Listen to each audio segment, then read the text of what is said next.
സലീം, കോൺഗ്രസിനെ അപ്രതീക്ഷിതമായാണ് ഇത്തരത്തിലൊരു പ്രഹരം, അതും പാലോട് രവി തിരുവനന്തപുരം DCC അധ്യക്ഷനാണ് പാലോട് രവിയിൽ നിന്ന് ഉണ്ടായത്. അതിന് പിന്നാലെ ഇപ്പോൾ കോൺഗ്രസിൽ അത് വലിയ ചർച്ചയാകുന്നു. ഒരു നടപടി ഉണ്ടാകുമോ ഇല്ലയോ എന്ന ഒരു സാഹചര്യം ഇപ്പോൾ പറയാൻ കഴിയില്ലെങ്കിലും വളരെ ഗൗരവമായി ഈ വിഷയം നേതൃത്വം പരിഗണിക്കുന്നുണ്ട് എന്നിപ്പോൾ സണ്ണി ജോസഫ് തന്നെ KPCC അധ്യക്ഷൻ തന്നെ വ്യക്തമാക്കിയിട്ടുണ്ട്. എന്താണ് നമുക്ക് ലഭിക്കുന്ന പ്രതികരണങ്ങൾ? ഒരുപക്ഷെ ഇപ്പോൾ തന്നെ പ്രത്യേകിച്ചും തിരുവനന്തപുരത്തെ പാർട്ടിക്കിടയിൽ തന്നെ ഇത് വലിയ ചർച്ചയായിട്ടുണ്ട്. പിന്നാലെ വന്ന വിശദീകരണങ്ങൾക്കൊന്നും അതിലൊന്നും വലിയ രീതിയിൽ പാലോട് രവിക്ക് പിടിച്ചു നിൽക്കാൻ കഴിയുന്നുമില്ല. ഒരു താക്കീതൊക്കെ ആയിട്ട് കാണുമ്പോൾ നേതൃത്വം അത് അങ്ങനെയല്ല പരിഗണിക്കുന്ന കാര്യം വ്യക്തമാവുന്നുണ്ട്.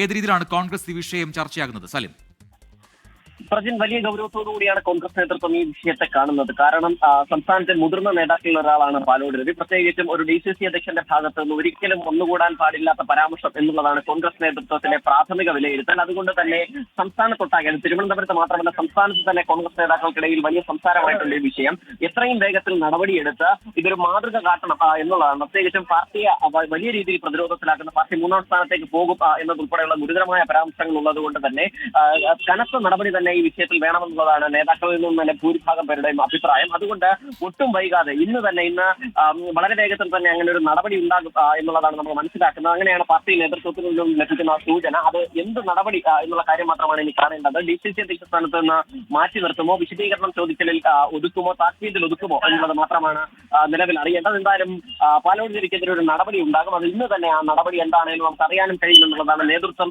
നമുക്ക് നൽകുന്ന സൂചന. അതുമായി ബന്ധപ്പെട്ടുള്ള ചർച്ചകൾ ഇപ്പോൾ തന്നെ ആരംഭിച്ചിട്ടുണ്ട്. പ്രത്യേകിച്ചും AICC നേതൃത്വത്തെ ഉൾപ്പെടെ KPCC അധ്യക്ഷൻ സണ്ണി ജോസഫ് ഈ വിഷയം ധരിപ്പിച്ചിട്ടുണ്ട്. നടപടി സ്വീകരിക്കാനുള്ള അനുവാദവും AICC നേതൃത്വത്തിൽ നിന്ന് വാങ്ങിയിട്ടുണ്ട് എന്നുള്ളതാണ് മനസ്സിലാക്കുന്നത്. പ്രധാനപ്പെട്ട സംസ്ഥാന നേതാക്കളുമായി കൂടിയാലോചന നടത്തുകയാണ്. അതിനുശേഷം മാതൃകാപരമായ ഒരു നടപടിയാകും ഇതിലുണ്ടാവുക എന്നുള്ളതാണ് നേതൃത്വം നമ്മോട് പങ്കുവയ്ക്കുന്ന വിവരം. പ്രജിത്ത്, സലീം, അതോടൊപ്പം തന്നെ ഈ പുറത്തു വന്ന ഫോൺ സംഭാഷണത്തിൽ പറയുന്ന ചില കാര്യങ്ങളുണ്ട്. അതിൽ പറയുന്നത് ഈ 60 ഇടങ്ങളിൽ BJP ഉണ്ടാക്കാൻ പോകുന്ന കളികൾ, BJPക്ക് ഉണ്ടാക്കാൻ പോകുന്ന നേട്ടങ്ങൾ, അവരുടെ രീതികൾ അതൊന്ന് കണ്ടു നോക്കണം എന്നൊക്കെ ഒരു DCC അധ്യക്ഷൻ പറയുകയാണ്. അപ്പോൾ പാലോട് രവിക്ക് മറ്റെന്തെങ്കിലുമൊക്കെ ഉദ്ദേശങ്ങൾ മനസ്സിലുണ്ട് എന്നുകൂടി കരുതേണ്ടതുണ്ടോ ഈ ഘട്ടത്തിൽ? പ്രതി, നിലവിൽ അങ്ങനെ ഒരു ഉദ്ദേശമുണ്ട് എന്ന് കരുതാൻ കഴിയില്ല. കാരണം നിലവിൽ ആ ഫോൺ സംഭാഷണം ഒരു പ്രാദേശിക നേതാവിനോട് നൽകുന്ന താക്കീത് രൂപത്തിലാണ്. കാരണം ഒരു പ്രദേശത്തെ പ്രശ്നവുമായി ബന്ധപ്പെട്ട് അവിടുത്തെ മണ്ഡലം പ്രസിഡന്റും മറ്റൊരു പ്രാദേശിക നേതാവുമായുള്ള വിഷയത്തെക്കുറിച്ച് സംസാരിക്കുമ്പോൾ ആ മണ്ഡലം പ്രസിഡന്റിനെതിരെ സംസാരിക്കുന്നയാൾക്ക് മറുപടിയായാണ് പാലോട് രവി ഇക്കാര്യങ്ങൾ പറയുന്നത്. നിങ്ങൾ തച്ചുകൊടുക്കണം, നിങ്ങൾ പ്രശ്നം ഉണ്ടാക്കുമ്പോൾ ഈ പാർട്ടി 3ാമതേക്ക് വീഴുന്നത് കാണാം, ഈ പാർട്ടി നശിക്കുന്നത് കാണാം എന്നുള്ളതുൾപ്പെടെ ഉച്ചകുത്തി വീഴും എന്നതുൾപ്പെടെയുള്ള പരാമർശങ്ങളാണ് പറയുന്നത്. പക്ഷേ അത് പറയുന്നത് ഒരു പ്രധാനപ്പെട്ട നേതാവാണ്. മണ്ഡലം പ്രസിഡന്റിനെയും ആ നേതാക്കന്മാരെയും യോജിപ്പിച്ച് കൊണ്ടുപോകേണ്ട ചുമതലയുള്ള, അവിടുത്തെ പ്രശ്നങ്ങൾ പരിഹരിക്കാൻ ചുമതലയുള്ള ഒരു DCC അധ്യക്ഷനാണ്.